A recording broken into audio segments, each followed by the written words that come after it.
Point 1. Good habits are your ticket to success. Stephen R. Covey's work revolves around the idea that success in life is all about cultivating the right habits. But it's not just about adopting a set of routines or practices. It's about a deep, fundamental shift in our character and belief system. Covey talks about two kinds of ethics: personality ethics and character ethics. Personality ethics are about learning specific skills or techniques to change our behavior. For example, we might learn how to communicate better or manage our time more efficiently. These skills are handy, but they only touch the surface of what it means to be successful. They're like a quick fix, providing temporary relief, but not tackling the root cause of our problems.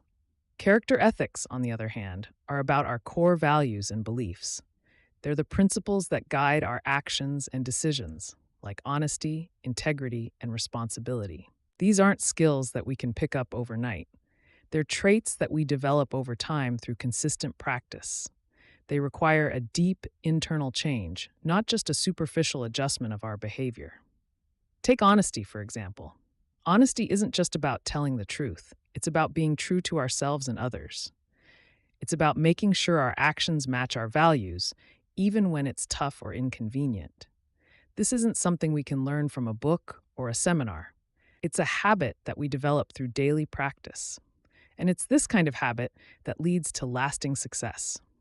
So how do we develop these habits? Covey suggests that we start by examining our belief system.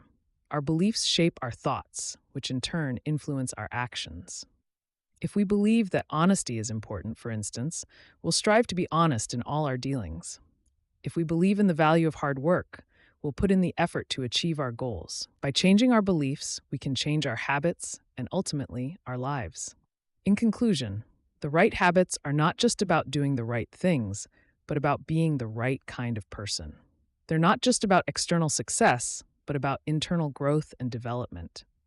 And they're not just about temporary change, but about lasting transformation. This, according to Covey, is the real secret to success in life. Point 2, focus on specific life areas and change your mindset for lasting change. Let's talk about a key idea that can help us become more effective in our lives. It's all about focusing on specific areas and shifting our paradigms, or the way we see the world, for lasting change. This isn't about quick fixes, but about making proactive choices, thinking about the consequences before we act, prioritizing tasks based on their importance, seeking win-win situations, listening before speaking, working together for better results, and keeping up an effective routine. Now, you might be wondering, what exactly are paradigms? Well, think of them as the glasses through which we see and understand everything around us. They shape our thoughts, beliefs, and reactions to different situations. Let's say two people are looking at a busy city street. One person, with a positive paradigm, sees opportunities, energy, and diversity. The other person, with a negative paradigm, sees chaos, stress, and inequality. Same scene, but two completely different views, all because of their paradigms. These paradigms play a big role in shaping our character and our success in different areas of life, like work and relationships. So, changing our paradigms can lead to deep personal change. But this change doesn't happen overnight. It takes a conscious and deliberate effort to shift our views and attitudes. Here's a story to illustrate this. One Sunday morning, a man was in a quiet subway car when a man and his children got on. The kids were loud and disruptive, and the man didn't do anything to control them. Annoyed, the man asked the father to manage his children. The father explained that they were coming from the hospital where their mother had just died. Suddenly, the man's annoyance turned into empathy, and he offered to help the father with his children. This story shows how a shift in paradigm can change our reactions and attitudes. So, to wrap up, focusing on specific areas in your life and shifting your paradigms can lead to lasting change. It's about questioning our current beliefs and attitudes and consciously choosing more positive and constructive ones. This might be tough, but it's a key step towards becoming a more effective person. Point 3. Be proactive, not reactive. Stephen R. Covey, in his renowned self-help guide, underscores the significance of being proactive rather than reactive. This might sound a bit complicated, but let's simplify it. Imagine you're someone who lets your feelings and actions be dictated by what's happening around you. Say you're waiting for a cab and someone else snags it. You might get mad and blame the other person. This is a reactive response. Similarly, when things don't go as expected, reactive folks tend to point fingers at others or the situation rather than owning up to their role in the outcome. Now, let's consider proactive folks. They believe that their feelings and actions stem from their own choices, not what's happening around them. They don't point fingers when things go south. Instead, they look for ways to move ahead. They view life as two intertwined circles: the circle of concern and the circle of influence. The circle of concern includes things we fret about but can't really control, like the weather, the economy, or what others do. The circle of influence, however, includes things we can actually change. Proactive people pour their energy into this circle, which in turn expands their influence and control. On the flip side, when we focus on the circle of concern, our circle of influence shrinks. To bring this concept to life, let's look at the story of Viktor Frankl, an Austrian neurologist who was held captive in German concentration camps during World War II. Despite the terrible conditions, Frankl chose to respond proactively rather than reactively. He realized that the only thing he could control was his mind, so he focused on picturing a better life and how he would share his experiences after the war. Frankl's story is a powerful example of using the space between what happens to us and our response to find freedom and control. To put this concept into practice in your own life, you might try a 30-day challenge of proactivity. Whenever you feel the urge to blame others or circumstances for a problem, choose instead to own up to your role in the situation. Remember, the problem itself isn't the real issue. It's how you respond to it that counts. By choosing to be proactive, you can expand your circle of influence and become a more effective person no matter what life throws at you. Point 4. Visualize your goals and create clear mission statements. Let's dive into two key concepts that can help us become more effective in our personal and professional lives: visualization and mission statements. These might sound a bit highbrow, but stick with me. We'll break them down into bite-sized pieces. First up, visualization. This is all about painting a vivid picture in your mind of what you want to achieve. Think of it as your personal GPS, guiding you towards your goal. Say you're a runner. You might imagine yourself crossing the finish line first, feeling the weight of the gold medal and hearing the crowd roar. This mental image acts as your fuel, pushing you to keep going even when the going gets tough. Next, we have mission statements.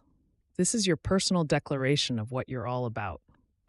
It's like your compass, always pointing you in the right direction.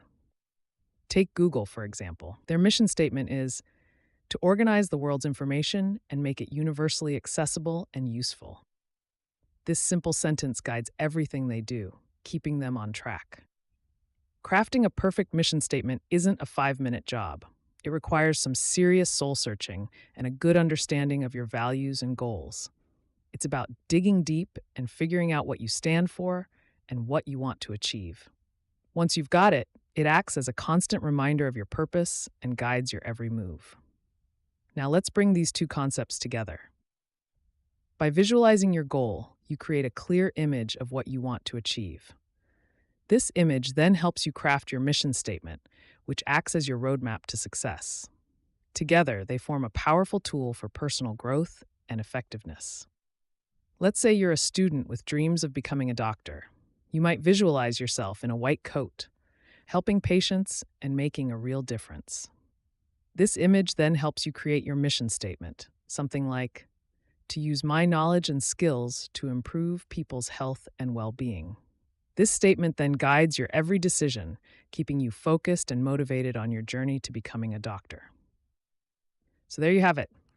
Visualization and mission statements, two powerful tools for personal growth and effectiveness. They provide a clear vision and a roadmap to achieving that vision, helping you stay focused, motivated, and true to your purpose.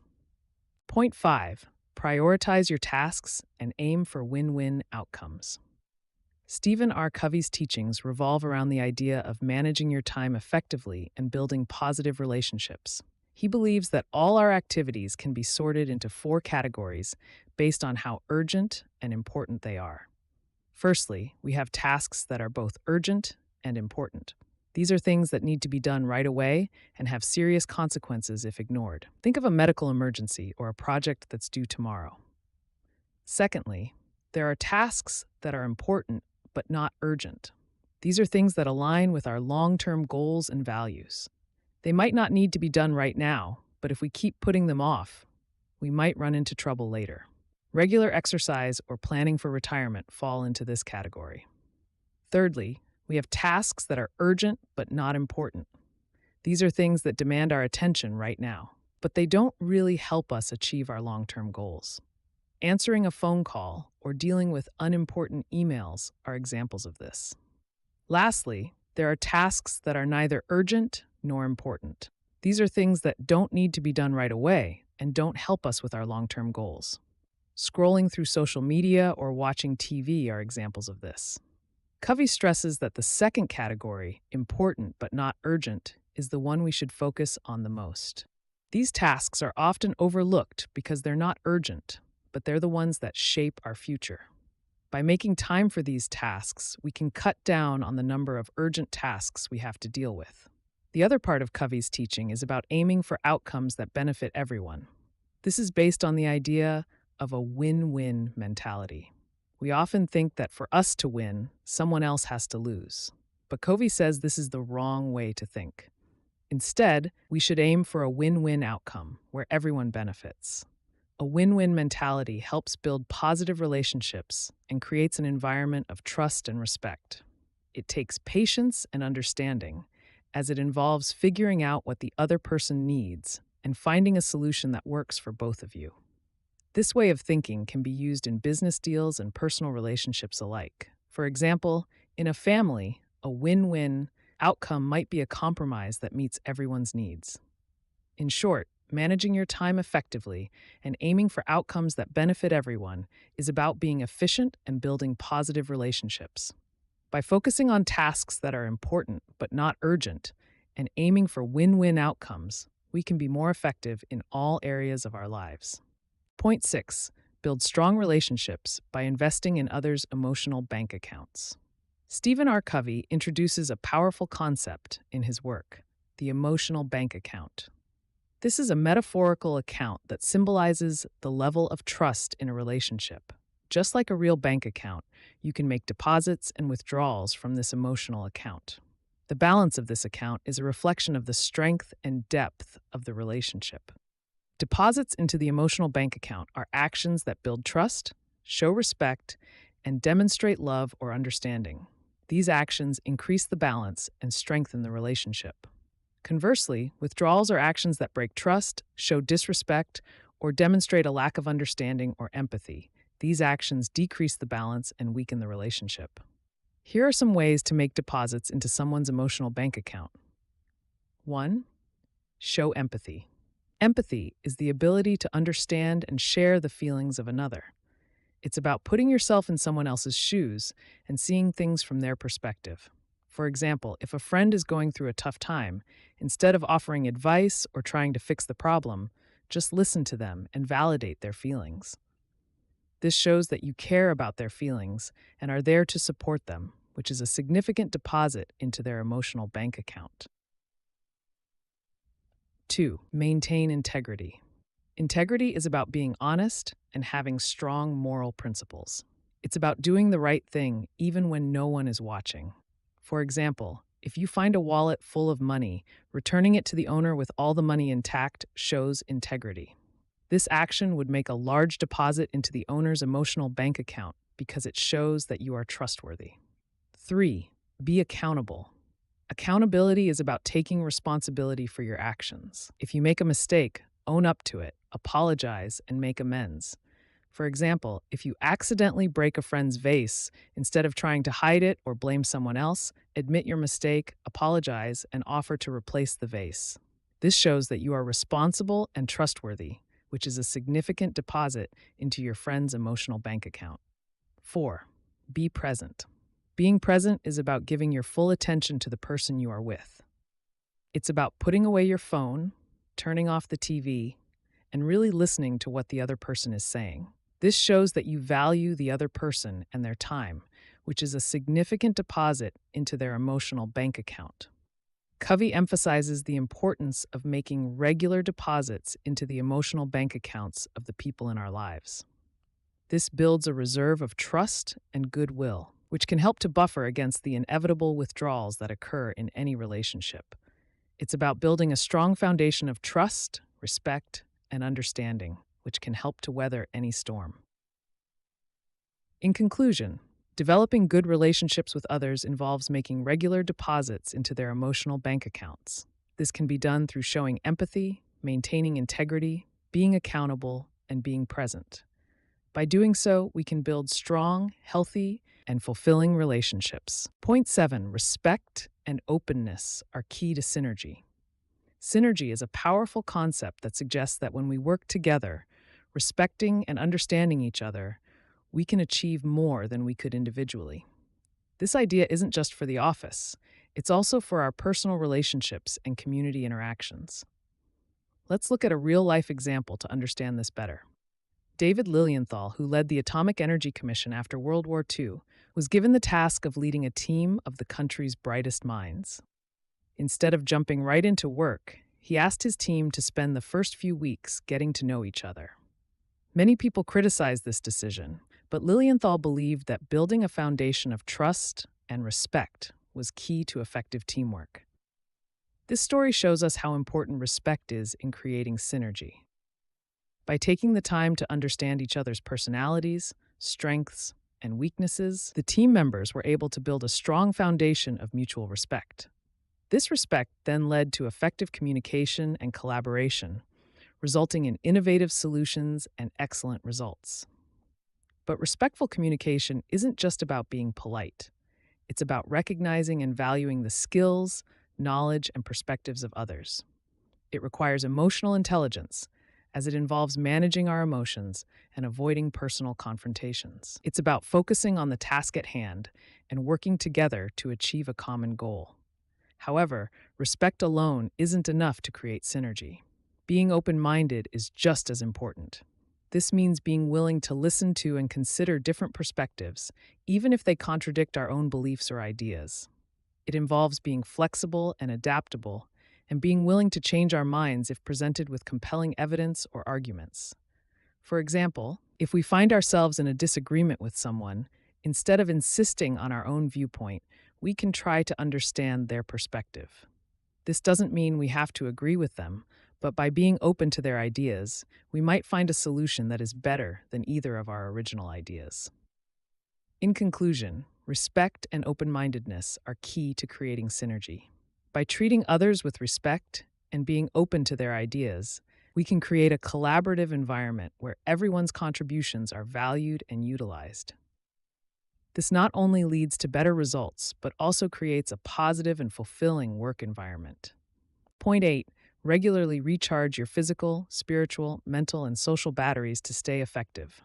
In the journey of life, it's crucial to take time to sharpen the saw, a metaphor for improving ourselves in 4 key areas: physical, spiritual, mental, and social. This concept is akin to a lumberjack who regularly sharpens his saw to keep it effective. If he overlooks this step, his saw dulls and his work slows down. Similarly, we need to regularly sharpen ourselves to stay effective. Physically, it's all about taking care of our bodies. This means eating a balanced diet, staying active, and keeping stress in check. Think of exercise not as a chore, but as an investment in your health. A daily 30-minute workout can do wonders for your physical health and overall effectiveness. Spiritually, it's about finding inner peace and balance. This can be achieved through practices like meditation, prayer, or reflecting on your personal values. These practices might differ from person to person, but the end goal is the same: inner tranquility. This spiritual sharpening can also help us figure out our personal mission or life's purpose. Mentally, it's about keeping our minds active. This can be done by engaging in intellectually stimulating activities like reading, writing, or pursuing a hobby. Instead of spending hours in front of the TV, use that time to read a book or write in a journal. These activities not only keep our minds sharp, but also contribute to our personal growth. Socially, it's about building healthy relationships. This involves participating in social activities, showing genuine care for others, and striving to live in harmony with those around us. Remember, we're social creatures who are influenced by and have an impact on others. The more positive our interactions are, the more likely we are to attract and be influenced by proactive and positive individuals. In conclusion, to stay effective, we need to regularly sharpen the saw in these 4 key areas of our lives. Just like the lumberjack who takes time to sharpen his saw, we need to invest time and effort in improving ourselves physically, spiritually, mentally, and socially. By doing so, we can boost our overall effectiveness and lead more fulfilling and productive lives. Personal effectiveness is not a product of luck or inherent talent, but rather the result of consistent, conscious development of 7 key habits. These habits, when practiced regularly, can transform one's life from a state of dependence to a state of interdependence, leading to personal and professional success. The first 3 habits focus on self-mastery and moving from dependence to independence. They involve taking initiative, planning ahead, and prioritizing tasks based on their importance rather than their urgency. The next 3 habits deal with interpersonal relations, moving from independence to interdependence. They involve seeking mutually beneficial solutions, striving to understand others before seeking to be understood, and combining the strengths of people through teamwork. The final habit is about continuous growth and improvement in both personal and interpersonal spheres. It involves regularly renewing and improving one's own resources to create a sustainable, long-term, effective lifestyle. By integrating these habits into your life, you can become more effective in achieving your personal and professional goals. It's not about quick fixes, it's about living a balanced, integrated, and principled life.